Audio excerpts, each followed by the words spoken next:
السلام عليكم ورحمة الله وبركاته. الحمد لله رب العالمين والصلاة والسلام على رسوله الأمين ومن تبعهم بإحسان إلى يوم الدين أما بعد.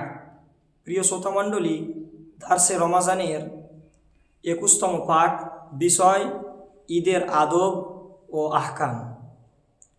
আজকের ভিডিওতে আপনাদের সামনে ঈদের অনেক আদব বা ঈদের অনেক আহকাম রয়েছে, সেইগুলো ব্যাপারে কিছু আলোচনা করব। তার মধ্যে সর্বপ্রথম হচ্ছে যে ঈদুল ফিতরের দিনের তাকবীর পাঠ করা। ঈদুল ফিতরের দিনের তাকবীরটা আমরা কবে পাঠ করব?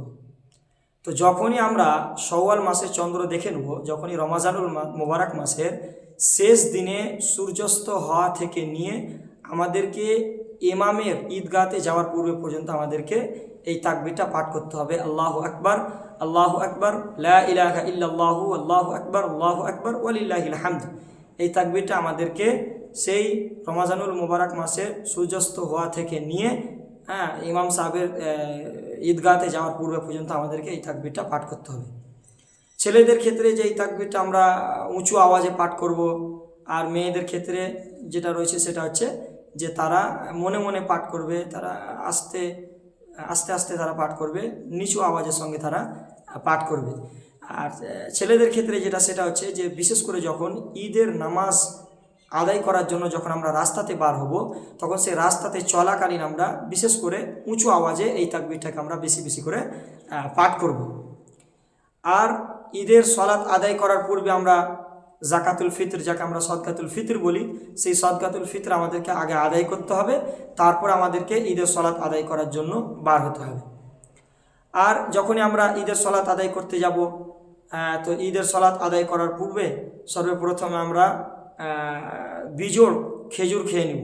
কেননা রাসূল সাল্লাল্লাহু আলাইহি ওয়াসাল্লামের সুন্নাত যে রাসূল সাল্লাল্লাহু আলাইহি ওয়াসাল্লাম ঈদুল ফিতরের জন্য যখনই নামাজ পড়তে যেতেন, তার পূর্বে তিনি বিজোড় 1টা কিংবা 3টা কিংবা 5টা এই বিজোড় খেজুর খেয়ে তিনি যেতেন। যদি কারোর সম্ভব না হয় খেজুর খেয়ে যাওয়া, তাহলে অন্যান্য যে খাদ্যগুলো আছে সেইগুলো খেয়ে যেতে হবে। কেননা ঈদুল ফিতরের দিন রোজা রাখতে মানা করা হয়েছে। তার কারণ এটাই যে সেটা একটা উৎসবের দিন, আর সেই দিনে মানুষ কিছু খেয়ে ঈদের নামাজ আদায় করতে যাবে, তাই আমাদেরকে খেজুর বা অন্যান্য যে খাদ্যগুলো রয়েছে সেগুলো খেয়ে আমাদেরকে ঈদুল ফিতর আদায় করতে যেতে হবে। ঈদুল ফিতর আদায় করার পূর্বে আমাদেরকে গোসল করে নিতে হবে। গোসল করার পরে নিজের পোশাকের মধ্যে যেটা সবথেকে উত্তম পোশাক বা সবথেকে ভালো সৌন্দর্য পোশাক, সেই পোশাকটাকে আমাদেরকে পরে ঈদের নামাজ পড়তে যেতে হবে। আর পোশাক পরিধান করার পরে আতর ব্যবহার করতে হবে, সেন্ট যেটা ফ্রি অ্যালকোহল আছে সেই সেন্টগুলো ব্যবহার করতে পারে, খুশবু যাকে বলে, সেই জিনিসগুলো ব্যবহার করতে হবে। আর যখনই আমরা ঈদগাহতে যাব, তো যাওয়ার সময় আমরা হেঁটে যাব, গাড়ি ঘোড়াতে নয়। কেননা রাসূল সাল্লাল্লাহু আলাইহি ওয়াসাল্লামের ব্যাপারে আসছে যে কানা রাসূলুল্লাহ সাল্লাল্লাহু আলাইহি ওয়াসাল্লাম ইয়াখরুজু ইলাল ঈদি মাশিয়ান ওয়া ইয়ারজিউ মাশিয়ান। রাসূল সাল্লাল্লাহু আলাইহি ওয়াসাল্লাম ঈদের নামাজ পড়তে যেতেনও হেঁটে, এবার ওখান থেকে বাড়ি ফিরতেন তো রাসূল সাল্লাল্লাহু আলাইহি ওয়াসাল্লাম হেঁটেই বাড়ি ফিরতেন, কোনো গাড়ি ঘোড়াতে নয়। তাই আমাদেরকে গাড়ি ঘোড়া আমরা দেখতে পাই অনেকজন বাইকে বা অনেকজন গাড়িতে চেপে যায়, তো এটা সঠিক না, বরং আমাদেরকে হেঁটে যেতে হবে, এটাই আমাদের জন্য উত্তম। যখন আমরা ঈদগাহতে চলে গেলাম, ঈদগাহতে যাওয়ার পরে কোনো সুন্নাত, কোনো নফল ইবাদত নাই সেখানে যে আমাদের তাকবীর পাঠ করব আমরা। আর যখন আমরা ঈদগাহ থেকে যখন বাড়ি ফিরবো, বাড়ি ফিরে 2 রাকাত সুন্নাত পড়তে পারে। রাসূল সাল্লাল্লাহু আলাইহি ওয়াসাল্লাম থেকে প্রমাণ আছে যে রাসূল সাল্লাল্লাহু আলাইহি ওয়াসাল্লাম ঈদের নামাজ, ঈদুল ফিতরের নামাজ আদায় করার পরে তিনি 2 রাকাত বাড়ি ফিরে তিনি 2 রাকাত সুন্নাত পড়তেন। তো এটা পড়তে পারে, কোনো অসুবিধা নাই। কিন্তু ঈদগাহতে গিয়ে কোনো ধরনের নামাজ পড়াই করা, কোনো ঈদের নামাজ ছাড়া কোনো অন্য কোনো নামাজ নাই, তাই আমাদেরকে এটার প্রতি ধ্যান দেওয়া দরকার। আর যখন আমরা ঈদুল ফিতরের নামাজ পড়তে যাব, তো সেখানে গিয়ে আমাদেরকে যখন আমরা নামাজ পড়ে ফিরবো, তো নামাজ পড়া ফেরার সময় আমরা যাওয়ার সময় এক রাস্তা দিয়ে যাব, আর আসার সময় অন্য রাস্তা দিয়ে আসবো। রাসূল সাল্লাল্লাহু আলাইহি ওয়াসাল্লামের এটাই সুন্নাত যে তিনি যেতেন এক রাস্তা দিয়ে, আবার যখন ঈদগাহ থেকে বাড়ি ফিরে আসতেন তো অন্য রাস্তা দিয়ে তিনি ফিরে আসতেন। তাই এই সুন্নাতের প্রতি আমাদেরকে আমল করা দরকার।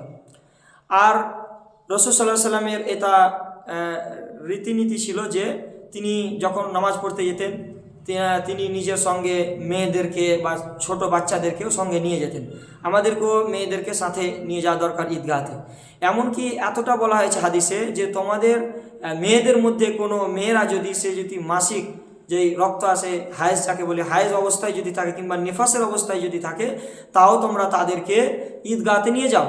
এমনকি এটাও বলা হয়েছে কোনো মেয়ের কাছে যদি কোনো চাদর বা কোনো ওড়ার জন্য কোনো কিছু যদি না থাকে, তাহলে অন্যজনের কাছে সেই নিয়ে যেন সেটা পড়ার পরে সে জানে সে ঈদগাহতে ঈদের নামাজ পড়তে যায়।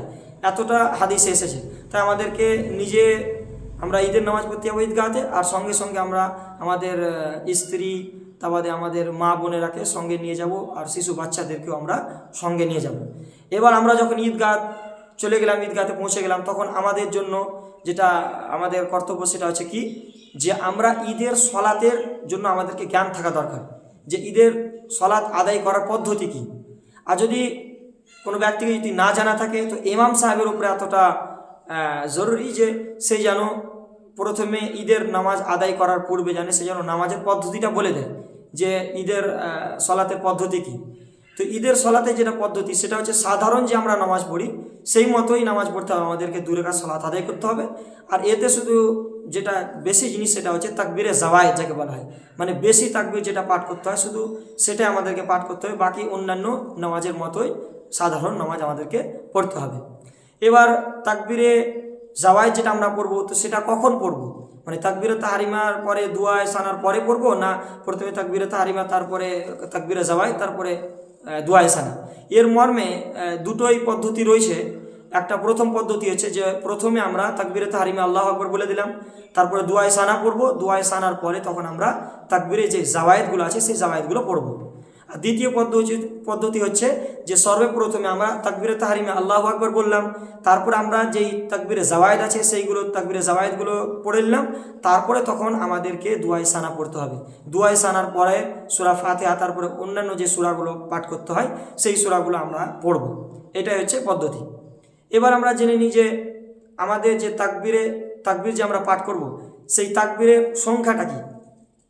সঠিক যেটা কথা সেটা হচ্ছে এই প্রথম রাকাতের যেই তাকবীর হবে সেটা হবে 7টা তাকবীর, তাকবীরে তাহরিমা ছাড়া। আর দ্বিতীয় রাকাতে 5টি তাকবীর পড়া হবে, আর এই 5টি তাকবীর হচ্ছে তাকবীরে তাহরিমা ছাড়া, মানে প্রথমে যে আল্লাহু আকবার আমরা বলবো সেটা বাদ দিয়ে এই 5টি তাকবীর বা 7টি তাকবীর আমাদেরকে পড়তে হবে। আর আমরা যে এই সলাত আদায় করব, তো সলাত আদায় করার পরে আমাদেরকে যে ঈদগাহতে থাকবো সেখানে আমাদেরকে স্থিরভাবে বসে ইমাম সাহেবের খুতবা শোনা দরকার। এটাও রাসূল সাল্লাল্লাহু আলাইহি ওয়াসাল্লামের সুন্নাত, যে আমাদেরকে ঈদগাহতে ঈদের সলাত আদায় করার পরে ইমাম সাহেব যেটা খুতবা দেবেন সেটা মনোযোগ সহকারে আমাদেরকে শোনা উচিত। জানাই শেষে আমি আল্লাহ রাব্বুল আলামিনের কাছে দোয়া করি, হে আল্লাহ রাব্বুল আলামিন, তুমি আমাদের সকলকে এই কথাগুলোর প্রতি আমল করার তৌফিক দান করো। আর আরেকটা জিনিস যেটা হচ্ছে সাহাবা ইকরামরা যখন একে অপরের সঙ্গে সাক্ষাৎ করতেন, তখন তিনারা যখনই সাক্ষাৎ করতেন তখন এই বাক্যগুলো বলতেন, তাকাব্বালাল্লাহু মিন্না ওয়া মিনকুম। তো আমরাও যখন এক মুসলমান ভাই অপর মুসলমান ভাইয়ের সঙ্গে যখনই আমরা সাক্ষাৎ করব ঈদের দিনে, তখন আমরা এই দোয়াটি সবাই একে অপরকে দিব, তাকাব্বালাল্লাহু মিন্না ওয়া মিনকুম। বা এটাও পড়তে পারেন, তাকাব্বালাল্লাহু মিন্না ওয়া মিনকুম সালিহুল আমাল।